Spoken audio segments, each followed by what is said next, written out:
Good morning. This is Ron. It is Friday, July the 13th. Welcome to Story Time.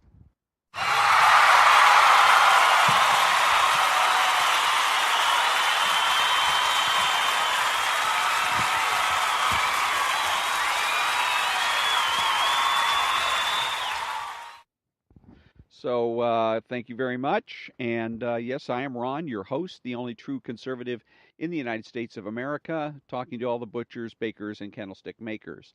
And one of the big differences between me as a true conservative who makes the presumption for the status quo and the false conservatives that are conservative because the left says they're conservative is being, on my part, non-dogmatic.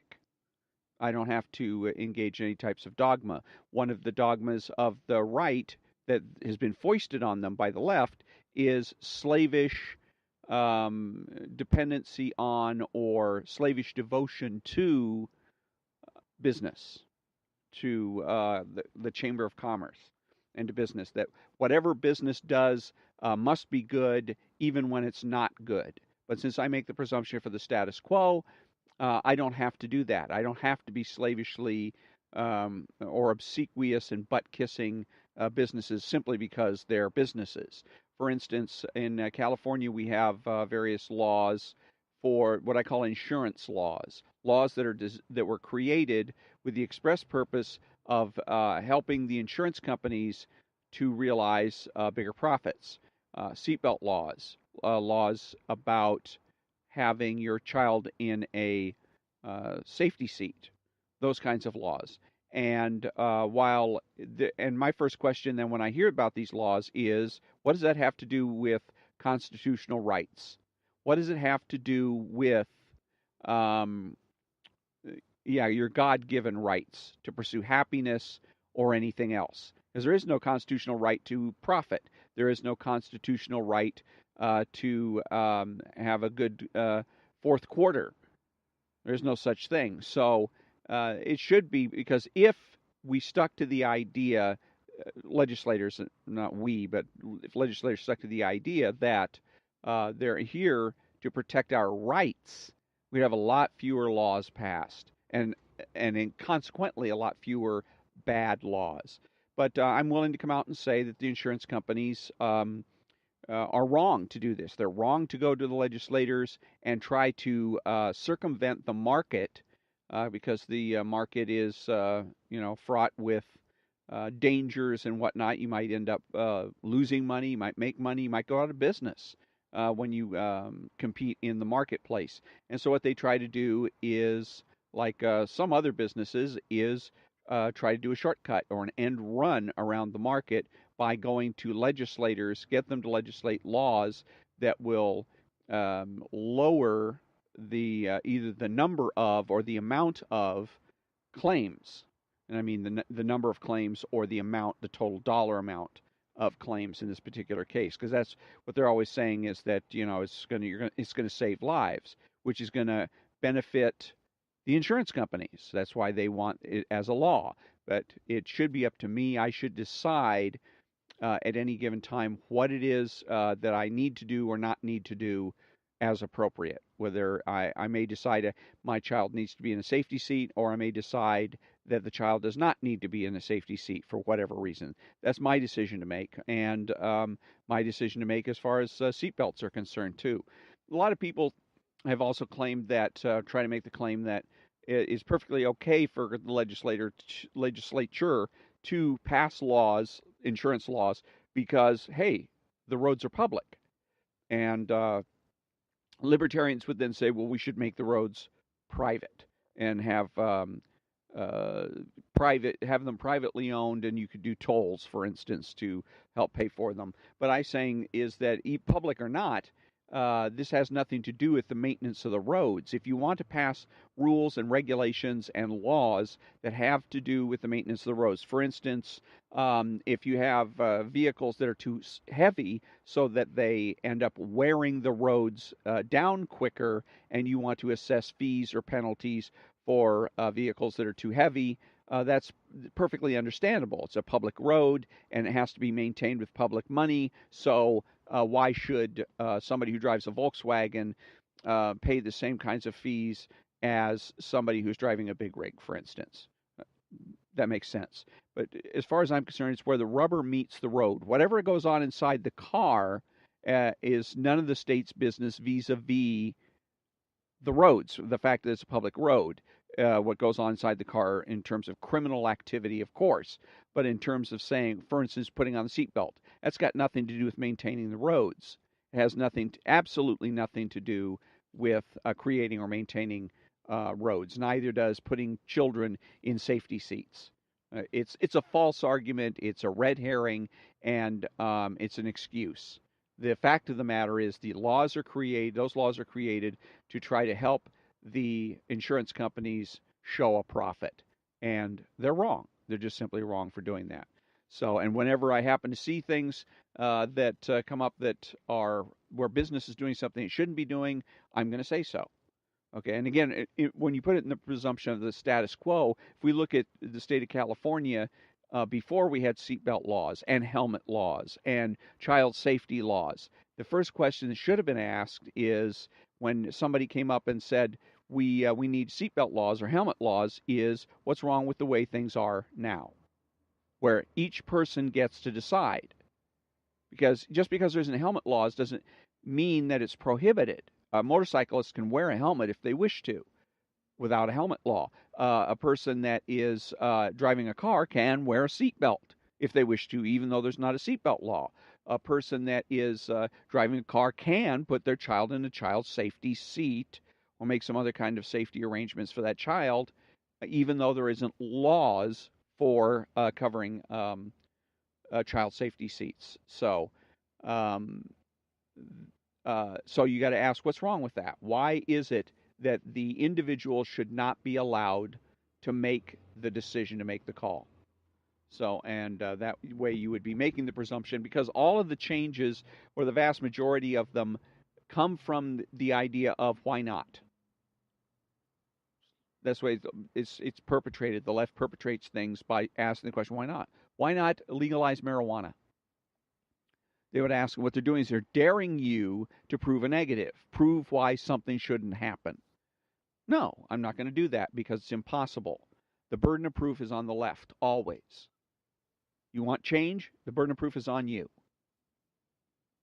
You got to convince me that through reason, logic, etc., that what you want is necessary, that change is necessary, and that your type of change is what's best.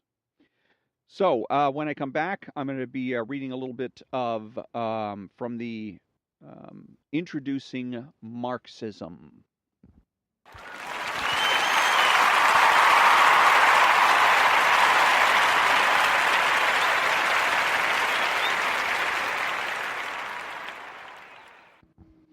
Thank you. And so Introducing Marxism, this is part of the, it's a series of books by Icon/Totem. Totem is the name of the publisher in England, and Icon here in the United States. But it's basically, they're illustrated and nonfiction books. So, and they deal with philosophy, they deal with time, they deal with physics, they deal with all kinds of different subjects, and there's a lot of, they're heavily illustrated. So it's a lot easier for modern people, because modern people are increasingly influenced by American counterculture, which increasingly wants to communicate by the use of storytelling and verbal picture painting.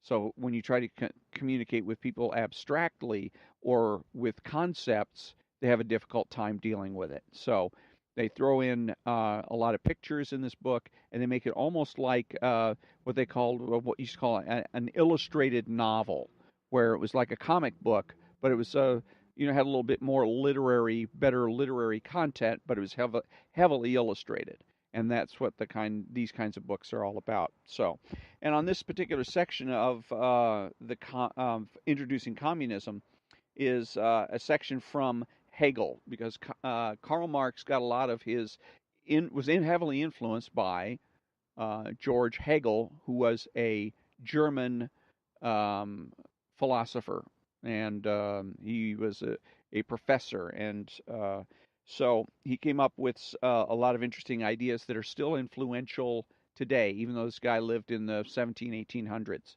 So one of his ideas was about thesis, antithesis, and synthesis, which is the setup for dialectic. Hegel thought that every explanation or theory, short of the absolute, had something wrong with it. Some parts would be either false or incomplete. Therefore, another idea would arise which contradicted it, or in his terminology, negated it. These two would be in opposition until a third explanation arose, which reconciled the two and embraced the good parts of both, abandoning the incomplete or false. Hegel saw three laws by which the dialectic operated. Marx and Engels were happy to accept all of them. Let's now see what those laws were. The first law, the law of the transformation of quantity into quality. Things tend to change gradually, quantitatively for the most part, but will sometimes make a sudden leap into a different state. This is a qualitative change that can only happen after a period of quantitative change. The second law, the law of the unity of opposites. Many and perhaps all things in the world exist in opposition, day and night, hot and cold, good and bad, near and far, but they do not really exist separately to each other. They form unions outside of which neither can exist. Day has no meaning without night, good without bad. The identity of each depends on the identity of the other. The third law, the law of the negation of the negation.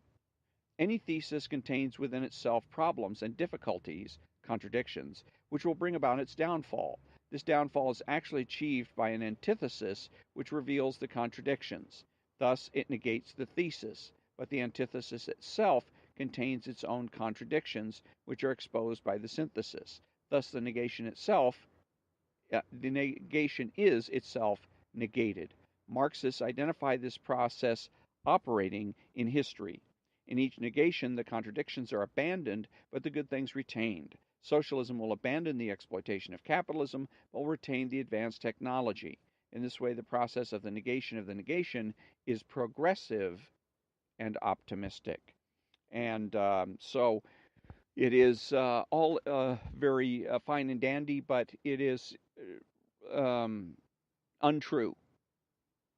You're going to, and where you're going to run into this, part of the reason I'm bringing this up, you're going to run into this on a daily basis. Although this sounds rather conceptual, abstract, and you might have a tendency to dismiss it as so what. You're going to find people doing this every day.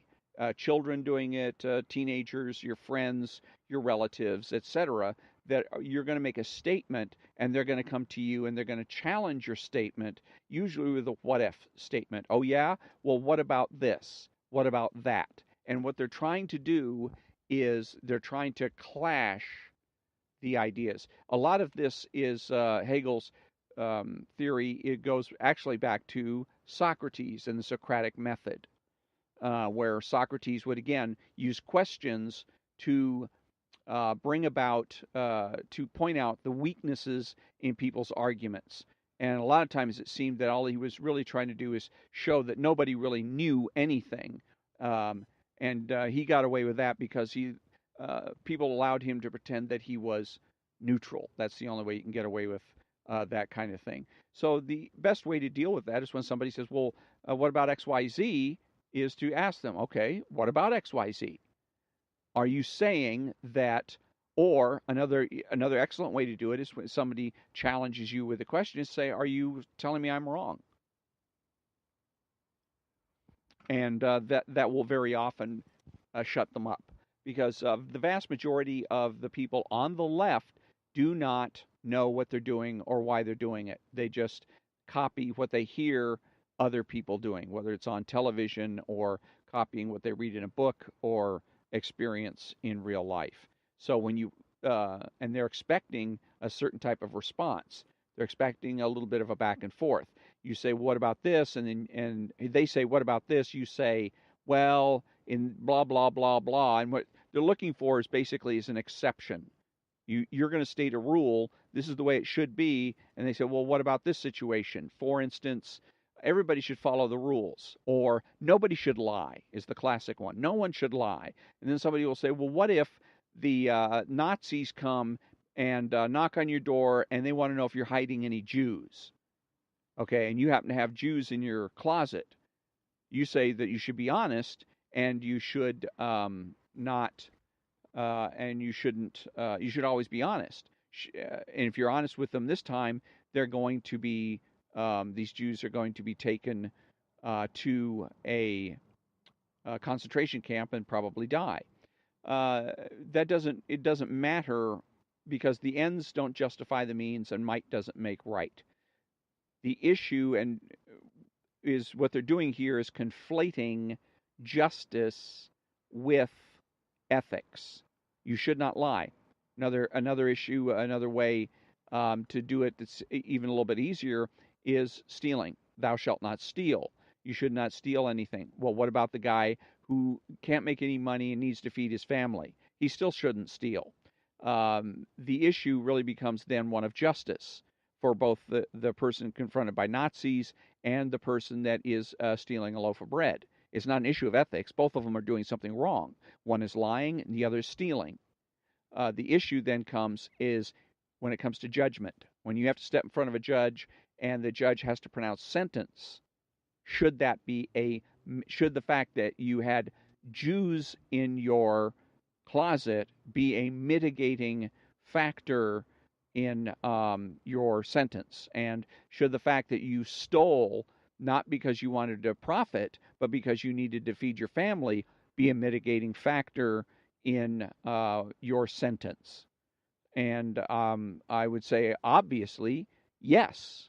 And that's what currently happens. That's why you have two parts to any trial. You have a guilt innocence phase, and then after that's done, then and only then does the court consider, after lots of inputs from both sides, both the prosecution and the defense, only then does the court consider punishment. What is it this person deserves? Because that's what justice really means. What is it that people deserve? What can they expect and what do they deserve from society? What does society deserve from the individual? And what do individuals deserve from each other? So, but again, that's the way to deal with it if you're going to, um, you're going to find this situation coming up with other people, is to break it down for them and say, it's not an issue. You shouldn't lie. And if somebody lies, they're wrong, period. That doesn't mean that they should be punished the same way as somebody who's lying for profit or lying to get away with committing a crime. For instance, the flip side of the Nazi one is Nazis come and knock on your door and you've got Jews in the closet, so you lie about it. You say, no, nobody here, nothing to see, have a nice day. Now, this all, the whole scenario is BS because Nazis aren't going to knock on your door. Okay, they just open the door. If it's locked, they may bang on it to encourage you to open it so they don't have to spend the energy or time kicking it down. But ultimately, that's what they're going to do. And then the next thing they do is they're going to enter your place, and they're not going to ask you anything. They're just going to start searching. Okay, they expect you to lie. Okay, if you're hiding Jews, they're not going to expect you to tell the truth. So they're going to start searching. Besides, in a Nazi regime, nothing belongs to the individual anyway. It belongs to the state. So as far as the Nazis are concerned, your house belongs to the state. They'll search it whenever they want to for whatever reason. Okay. Now, but flip side of this is, again, the Nazi then who then kicks down your door and goes ahead and takes the Jews and gasses them, then gets caught and is put on trial for crimes against humanity and lies about it. No, I wasn't even there. I was on vacation. I was in the Alps. I was skiing. Or no, I was there, but I didn't find any Jews. There was nobody there. As a matter of fact, nobody was home. So I went and had lunch. Okay, so he lies about it. Should the individual that lied about hiding the Jews get the same punishment as the Nazi who lies about gassing them? Obviously not. That's the issue. But what they do is they conflate things to make it seem as though there's a conflict, when in reality there is no conflict. So Hegel came up with basically a fiction. It was a psychological, kind of a psychodrama. Let's put it that way. So, but you're going to encounter this a lot of times in your own life, where people are going to present you with these little challenges. And again, what they're trying to do is try to clash ideas in order to come up with a synthesis. The other word for synthesis is compromise. Okay, so if you come out and you say you should always tell the truth, what they're looking for you to do is say, well, you should always tell the truth except in this situation, that situation, or the other situation. So, and this part of this is because it makes people feel more comfortable. They feel, well, I can go ahead and then there is certain circumstances under which I can lie. So I will feel free to lie whenever it suits me. And then the rest of it is just about talking my way out of the punishment. But so again, don't let them conflate ethics with justice. They're two separate issues. There is no conflict there. So when we come back, I'm going to be reading from the Black Book of the American Left.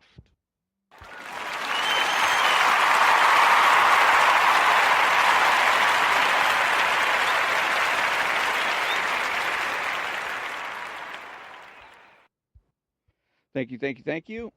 Actually, what I'm going to be doing, let's see what we got here. Let's see.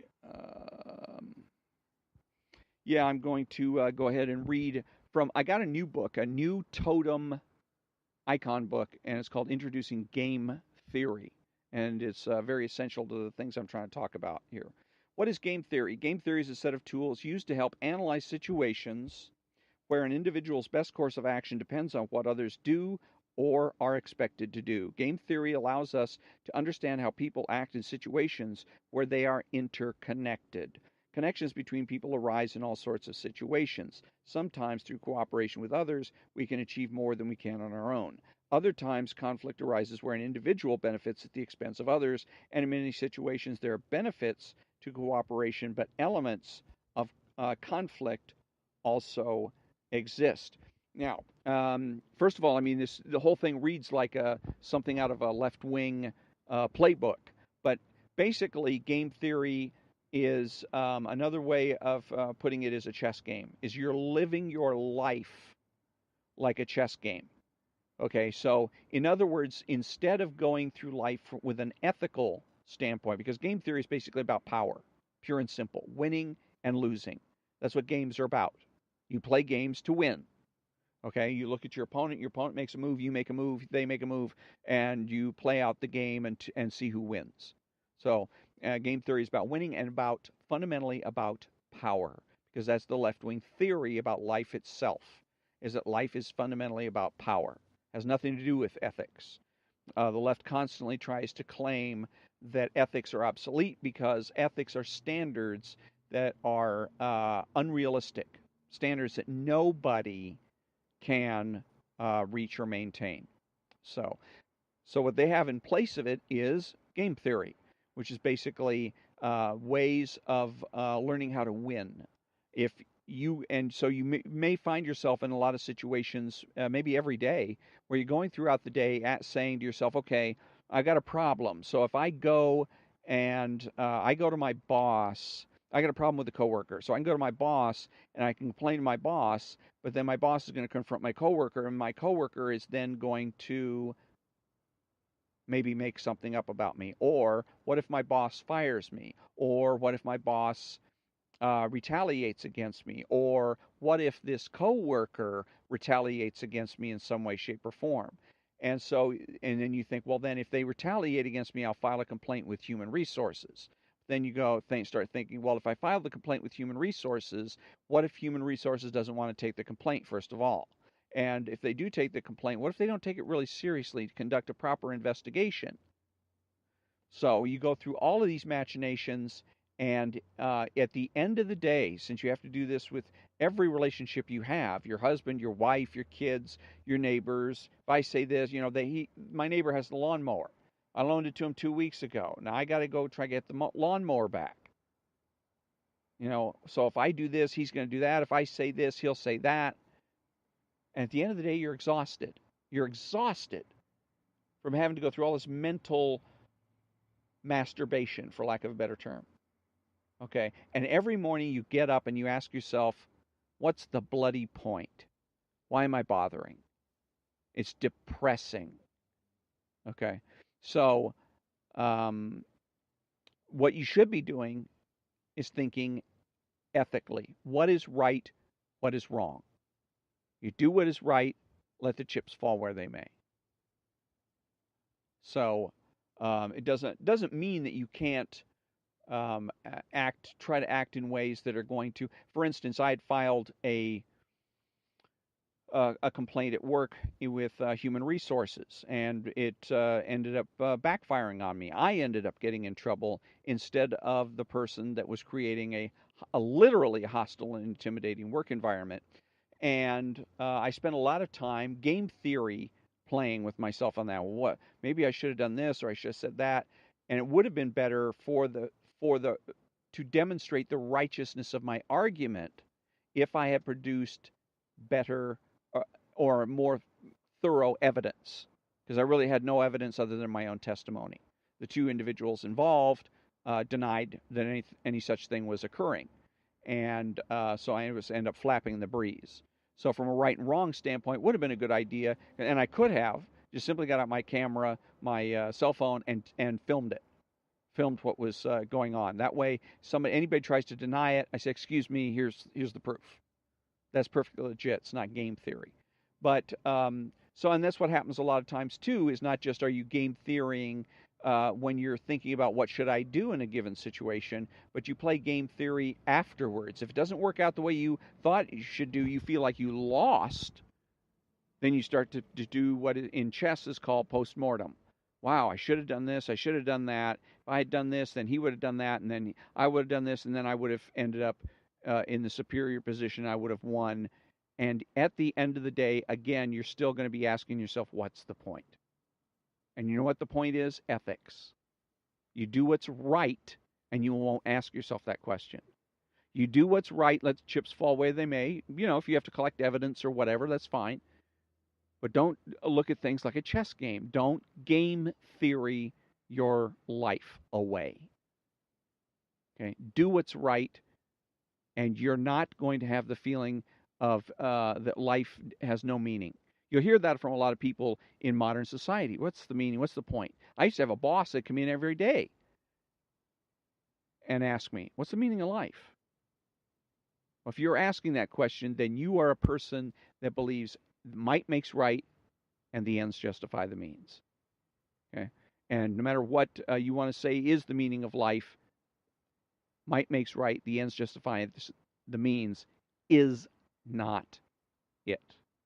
So, anyways, I'm looking forward to reading some more of this particular book because I think it's going to give some interesting ideas in terms of tactics that the left likes to use because that's what they do is the left is going to try and get you involved, suck you in. A lot of times if you say, I'm going to go talk to my boss about this. So let's say somebody pisses you off. Hey, you keep it up. I'm going to go talk to your boss. I'm going to go to human resources. And then they say, oh, yeah, well, if you do that, I'm going to do X, Y, Z. Or they don't even tell you. I had that situation where it backfired on me because somebody lied. One of the two individuals involved just flat out lied and filed a counter complaint. And that's how they basically wriggled out of it. So, but anyways, it's and oddly enough, a person that goes to church on a regular basis. But again, game theory is a really heavy or thick part of our culture. Has become that way. It didn't used to be that way. The idea was decades ago that you do what's right, let the chips fall where they may. Right and wrong was important to our society. Now it's power and winning more often than not. So you need to identify that and try to stay out of those traps. Stay out of those traps. Do what's right. And stay out of the little power games and mind games that are going on. Okay, so now when I come back, now I'll be reading a chapter of The Black Book of the American Left.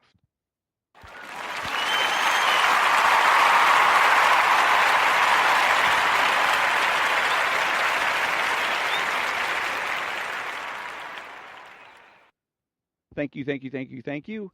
And Black Book of the American Left by David Horowitz. David Horowitz and Tammy Bruce are two of the people that I use as examples of folks that, and myself included, but primarily those two that really know what's going on inside the left. Rush Limbaugh likes to pretend he does.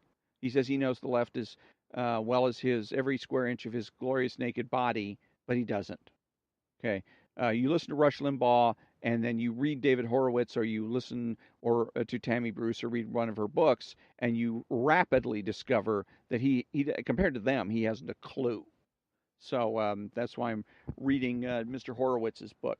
And this is chapter 4, called "My Conservatism."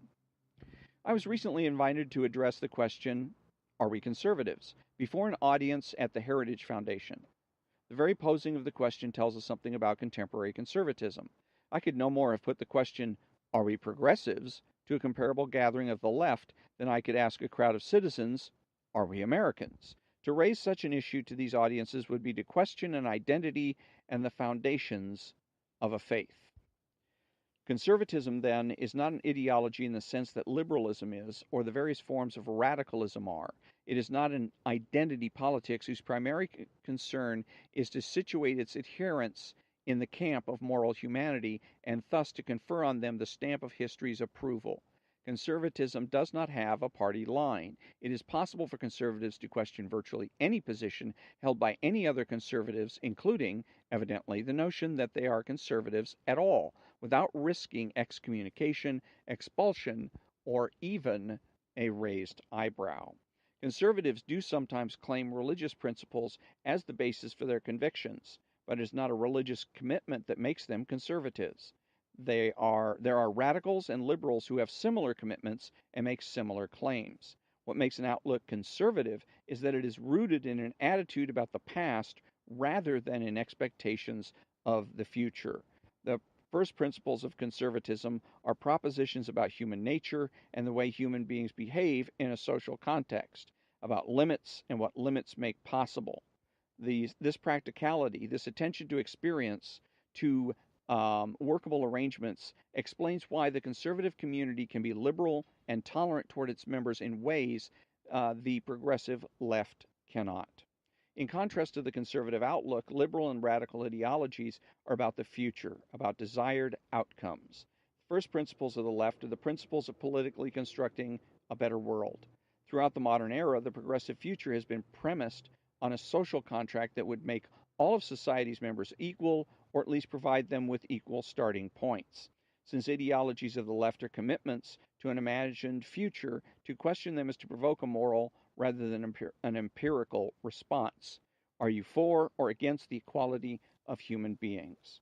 To dissent from the progressive viewpoint is not a failure to assess relevant facts, but an unwillingness to embrace a liberated future. It is, therefore, to will the imperfections and injustices of the present order.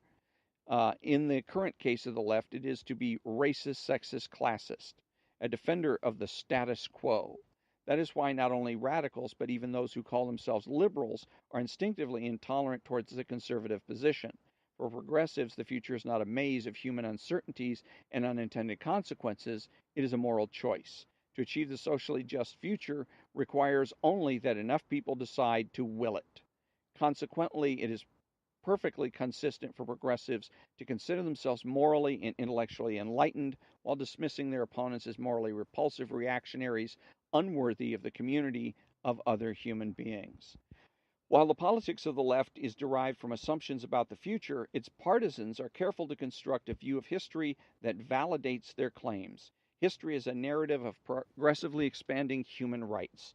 Thus, the revolutions of the 18th century institutionalized civil rights of free speech and religion and a government of laws for white property-holding males.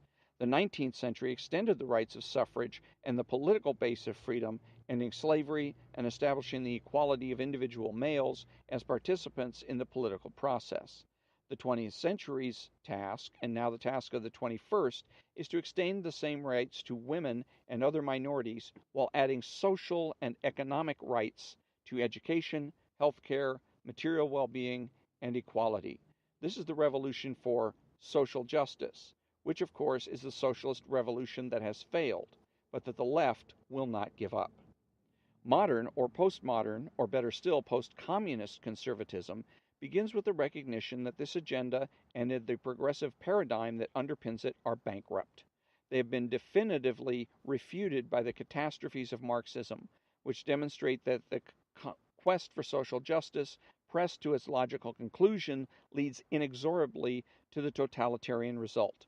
The reason is this: to propose a solution that is utopian, in other words, impossible, is to propose a solution that requires coercion and requires absolute coercion. Who wills the end wills the means. Post-communist conservatism, then, begins with the principle that it is written in the blood of these social experiments. It is not just true, quote unquote, as Hayek wrote in the Constitution of Liberty, quote, that human beings are born equal. If we treat them equally, the result must be inequality in their actual position. Thus, the only way to place them in an equal position would be to treat them differently. Equality before the law and material equality are, therefore, not only different, but in conflict with each other, unquote. In other words, the rights historically claimed by the left are self-contradicting and self-defeating. The regime of social justice of which the left dreams is a regime that by its very nature must crush individual freedom. It is not a question of choosing the right while avoiding the wrong political means in order to achieve the desired ends. The means are contained in the ends. The leftist revolution must crush freedom in order to achieve the social justice that it seeks. It is therefore unable to achieve even that justice. This is the totalitarian circle that cannot be squared. Socialism is not bread without freedom, as some maintained. It is neither freedom nor bread. The shades of the victims in the endless cemetery of 20th century revolutions cry out from their still fresh graves. The liberated future is a destructive illusion. To heed this cry is the beginning of a conservative point of view. The conservative vision does not exclude compromise, nor should it condemn every attempt, however moderate, to square the circle of political liberty and social welfare. A conservative view does not require that all aspects of the welfare state be rejected in favor of free market principles. After all, conservatives are, or should be, the first to recognize the intractable nature of the human condition. The perfectly free society is as untenable as the perfectly just society, and for the same reason, we would have to rip out our all-too-human hearts in order to achieve it.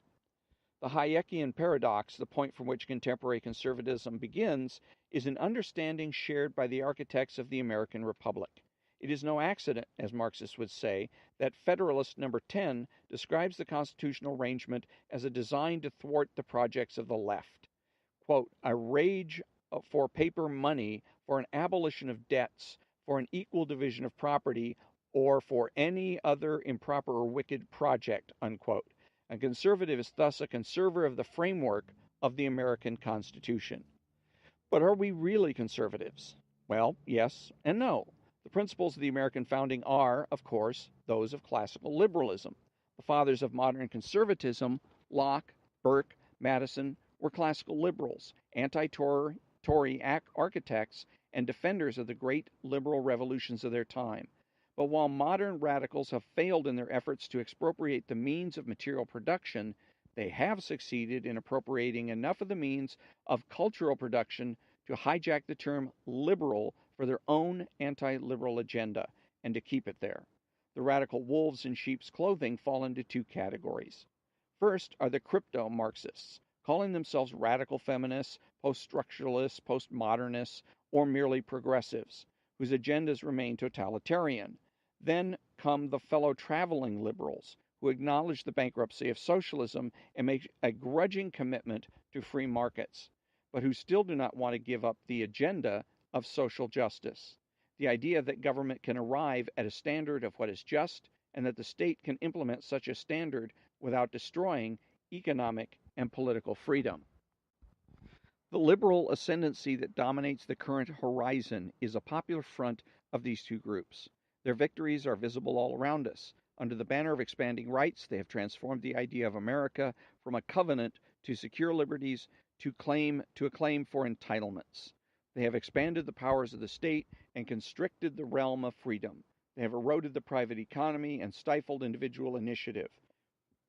Through race-based legislation and the concept of group rights, they have subverted the neutrality of the law and the very idea of a national identity. So ingrained have the premises of the old left become in their new liberal clothing that in post-Cold War America, conservatives are now the counterculture. This is why we must think in other than conservative terms when confronting the challenges that face us. We must think of ourselves as heirs to Locke and Burke and Madison, who faced a similar challenge from the leftists of their time. And with them, we must proclaim, quote, "We are the revolutionaries demanding a universalist standard of one right, one law, one nation for all. We are the champions of tolerance, the opponents of group privilege and of communal division.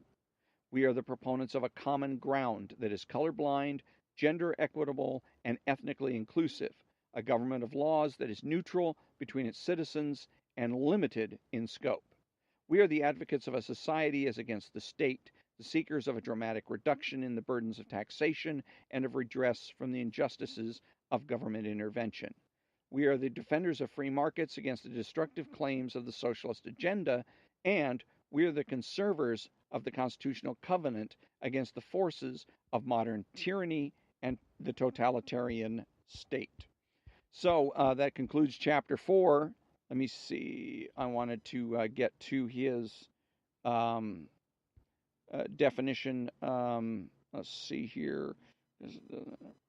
Well, okay, we'll start here. Conservatism does not have a party line. It is possible for conservatives to question virtually any position held by other conservatives, including evidently the notion that they are conservatives. Conservatives do sometimes claim religious principles, but it is not a religious commitment that makes them conservatives.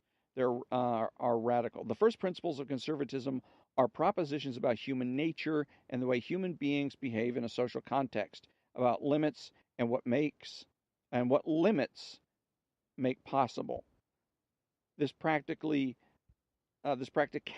this attention to experience, to workable arrangement explains why the conservative community can be liberal and tolerant toward its members in ways that the progressive left cannot. Basically, again, I say that he's kind of missing the mark here. He's close, but he's still missing the mark, and that the idea of being a true conservative is simply making the presumption for the status quo and insisting that anybody that wants change has to carries the burden of proof. And that's where you start any argument. Any argument or discussion has to be started from that standpoint, simply because reality exists and that position reflects reality. And the rest of what he was talking about is just fluff. It's wishful thinking and whatnot. So, but yeah, that's like I said. He's all of that stuff in there. He's got just chock full of good insight. He's got a lot of good insights there, and this is a book, and it's a series of books actually. He has several volumes. I believe this is volume 1, and I think he has 9 volumes of the Black Book of the American Left. So it's well worth reading. I highly recommend it. So chapter 5 for next week, Black Murder Incorporated. So that brings us to the conclusion of another episode of Story Time. Thank you very much for joining me, and have a great day.